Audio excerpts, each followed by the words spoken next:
በዛሬው ኤፒሶድ how to introduce ourselves ነው የምናየው so ለስራ ኢንተርቪው ሊሆን ይችላል ለኮች ዜጋ ጋር ለመግባባት or new environment ውስጥ ገብታችሁ በእንግሊዘኛ ራሳችሁን እንዴት ማስተዋወቅ እንዳለባችሁ ለጀማሪዎች ይዘን መተናል so playlist አለን English for Ethiopia ሚል playlist አለን so የተለያየ ስለ parts of speech formal and informal way of introduction ስለ present tense past tense ለጀማሪዎች ይዘንላችሁ መተናል so ኤፒሶዶቹን በማየት more ካሁኑ ኤፒሶድ ጋር relate ማድረግ ትችላላችሁ so how to introduce ourselves ላይ መጀመሪያ በባለፈው ኤፒሶዶች እንደሰራ ነው introduction ላይ hello is more formal than hi and hey so hi and hey የሚሉ ወርዶች informal ናቸው are informal ማለት ነው informal የምንለው ኢንፎርማልን የምንጠቀመው ለምንድን ነው ስንል እዚህ ጋር ኢንፎርማልን የምንጠቀምበት መንገዶች ኢንፎርማል የሚሆነው mostly ኢንፎርማል ኢንትሮዳክሽንን የምንጠቀመው for friends and families ነው የሚሆነው ማለት ነው for friends and families ነው so informal introduction ነው ወይም ደግሞ informal way of talking ግን ምናወራው ለቅርብ ጓደኞቻችንና ለፋሚሊዎቻችን ለዘመዶቻችን ለቅርብ ሰዎች ነው but አሁን ለምሳሌ job interview ላይ ሄደን ወይም ደግሞ የስራ interview ላይ ሄደን hi አንልም hello is more formal so አሁን job interview ላይ እንደሄድን አርገን assume ብናረግ hello my name is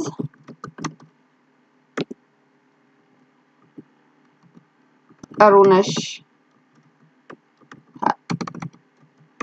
ኃይሉ ማለት እንችላለን so hello my name is Arunesh ኃይሉ ስንል hello የሚለው word more formality ወይም ደግሞ professional ንግግርን ያሳየናል ማለት ነው so hello is more formal so እዚህኛው ጋር አሁን job introduction job interview ላይ እንዳለን አርገን ነው ያወራን ያለነው so job interview አርገን ነው assume ያረጋን ያለነው so መጀመሪያ most of the time ራሳችሁን hello my name is ጥሩነሽ ኃይሉ ብላችሁ introduce ከማረጋችሁ በፊት ሊሆን ይችላል or ደግሞ ከዛም በኋላ ሊሆን ይችላል mostly asked የሚሆነው job interview ላይ ያለ question tell us about yourself ነው tell us about yourself so tell us about yourself ስንባል እንዴት ነው ስለራሳችን introduce ማድረግ የምንችለው ራሳችንን እንዴት ነው ማስተዋወቅ የምንችለው ያው ስማችንን ተናግረናል ከዚህም በፊት ከዚህም በኋላ ሊሆን ይችላል የምንናገረው መጀመሪያ ግን ራሳችንን አስተዋውቀን ስለሆነ ምን ጀምረው ስለራሳችሁ ተናገሩ ስንባል ምንድነው የምንናገረውና በምን መልኩ ነው የምንናገረው የሚለውን እናያለን so tell us about yourself hello my name is Arunesh ኃይሉ I am from ብለን mostly ከስማችን ቀጥሎ የሚመጣው location ነው or the place you are from so my name is Arunesh ኃይሉ ምንድነው የምትሉት hello my name is Arunesh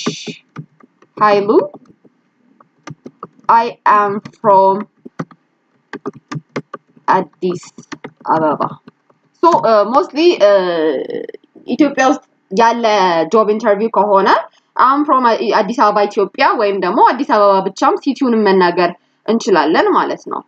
so መጀመሪያ ስማችሁን ትናገራላችሁ ከዛ የመጣችሁበትን አካባቢ ትናገራላችሁ so ሄዳችሁበት job interview mostly ስለራሳችሁ ነገሩን ሲሏችሁ ወይም ደግሞ introduce about yourself በሚሏችሁ ሰዓት mostly ስለራሳችሁ ስትናገሩ የሚፈልጉት ከፕሮፌሽናችሁ ጋር አያይዛችሁ ነው as an accountant ከሄዳችሁ ወይም ለአካውንታንትነት ከሄዳችሁ ስለ አካውንቲንግ a little bit ከራሳችሁ ጋር አያይዛችሁ መቼ እንደተማራችሁ የት ዩኒቨርሲቲ እንደተማራችሁ ምን ያህል እንደሰራችሁበት አያይዛችሁ መናገር አለባችሁ ኢንጂነርም ከሆናችሁ በዛው ወይ ማለት ነው so hello my name is Arunesh ኃይሉ I am from Addis Ababa kaza when after I finished my preparatory school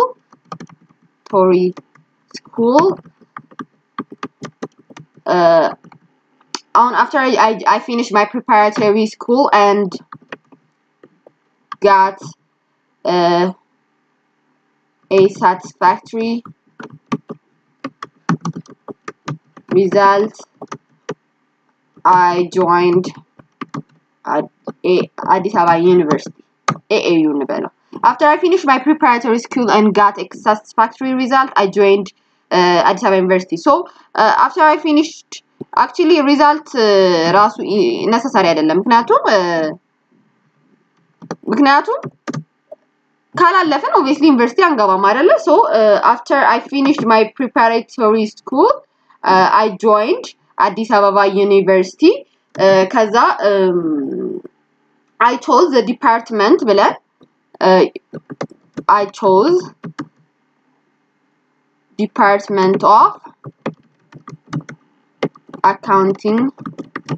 and Finance. So Department of Accounting and Finance እንደመረጥን እንደተማርን እንገልጻለን ማለት ነው ምክንያቱም አሁን በአካውንቲንግ ስለሆነ ለዚህ job interview ሄድ ነው I chose the Department of Accounting and Finance ከዛ a little bit of work experience መናገር አለብን ምክንያቱም short እና precise መሆን ስላለበት ራሳችንን introduce ስናደርግ መንዛዛት ስለሌለበት I chose the Department of Accounting and Finance.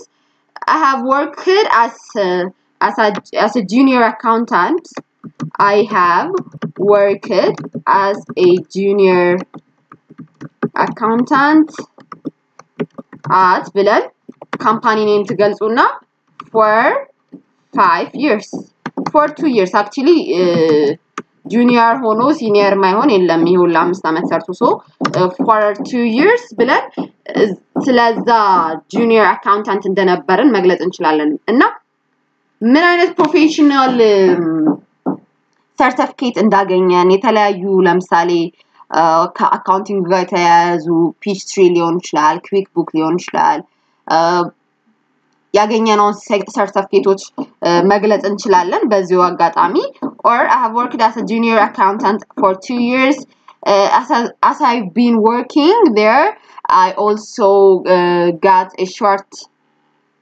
short courses from CPU while I was working I started short courses at CPU and being certified in P3 Microsoft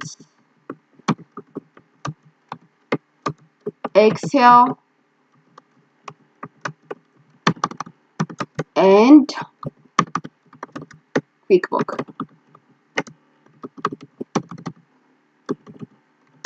So while I was working I simultaneously started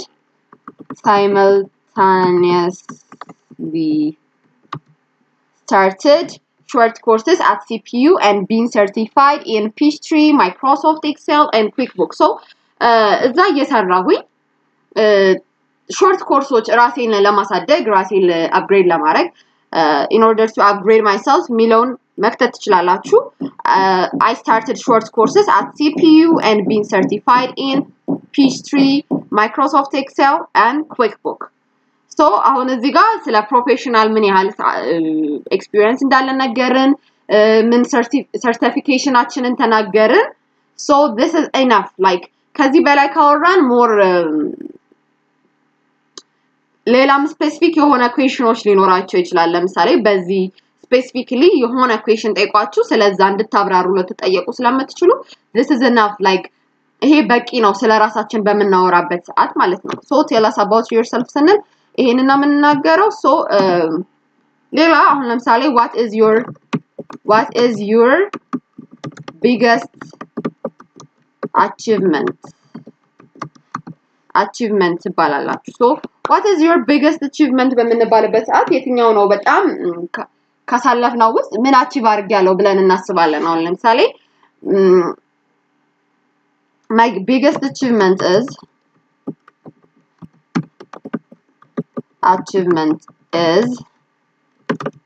ብለን my biggest achievement is ምንድነው የኛ ትልቁ አቺቭ ያደረግነው ነገር ብለን እናስብና አሁን ለምሳሌ 2 ዲግሪ ያለኝ ሊሆን ይችላል I earned 2 degrees at the same time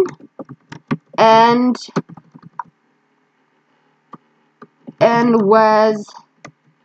a distinction